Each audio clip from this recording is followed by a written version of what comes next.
વાલિયા તાલુકાના મુખડી ગામમાં સરપંચના ઘર પાસે મળેલ ગ્રામ સભાનો ગ્રામજનોએ વિરોધ કરી ગ્રામ પંચાયત જે તે જગ્યાએ બને તે મુદ્દે ટીડીઓને આવેદનપત્ર પાઠવ્યું હતું.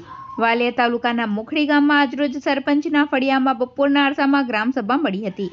જે ગ્રામસભાની જાણ વોર્ડ નંબર 1 થી 5ના સભ્યોને ગ્રામજનોને થતાં તેઓ ત્યાં પહોંચ્યા હતા.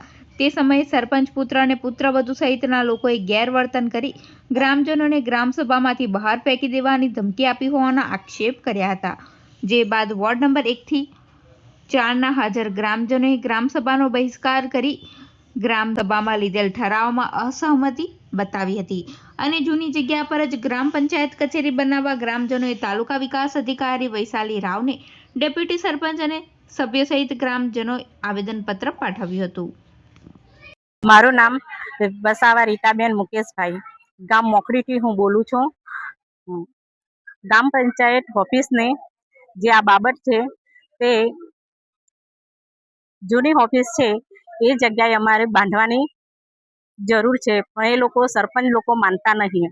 એ વિરોધ થઈને એ લોકોની જગ્યા બાજુ લઈ જવા માંગે છે. બધા સભ્ય અને ડેપ્યુટી સરપંચ બધા વિરુદ્ધ છે. તે અમને નામ મંજૂર છે, નાગરિકોને બધા સભ્યોને બી નામ મંજૂર છે. જાણ્યા મુજબ આ કામ કર્યું છે.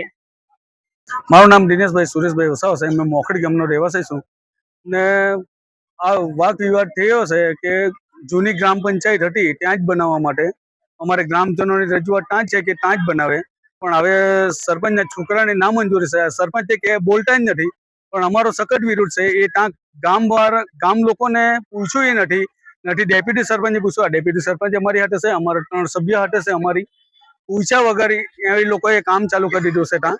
કારણ કે અમારો વિરોધ એ જ છે કે ત્યાં પાણી આવી જતું છે, 2 નદીનું પાણી ભેગું થાય, મંદિરે લગીને પાણી ચાલ્યું જતું છે, તો એ ત્યાં ગામવાળા સરપંચે ત્યાં કામ ચાલુ કરાવી દીધું છે.